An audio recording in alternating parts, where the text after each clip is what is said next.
Is it fair to say the situation in Europe right now, as we stand here in Davos, is dire?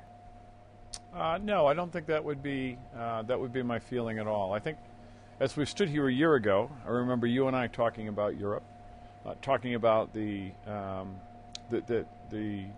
were going to see some significant event risk during the year, unless there was very strong progress on fiscal integration.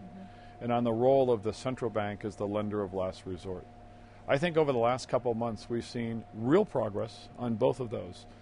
I think in terms of the actions that Governor Draghi has taken, they're very strong, and I think they have provided stabilization to the money markets in the short end of the curve. So a lot more to do, but I wouldn't say the situation is dire. You don't think we need to see more offensive action from Draghi and the ECB? I do. But I think we're beginning to see a movement in that direction, and I think the actions that the governor has taken with a $500 billion, 3-year, 1% repo operation was positive. It was a start. We need more action, but I think it's a very, very good start. What is Barclays' exposure to the areas of greatest concern in Europe right now? And on top of that, what are you doing to protect the bank? In terms of the question we get most often is, what is our exposure to the sovereign debt market, in particular for Barclays, because we're a lead underwriter in sovereign debt.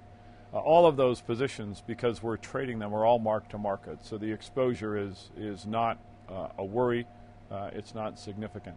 We have retail and commercial banking businesses in Spain and Portugal and in Italy, and most of that exposure is in the form of mortgages offset by deposits. So I would say our concern is more about the go-forward look in terms of, is this going to be, are these economies going to be growing? Is there going to be a strong private sector? Things like that. Are they? We're seeing some good progress. If you look at I was in Spain a couple of weeks ago visiting with the finance minister.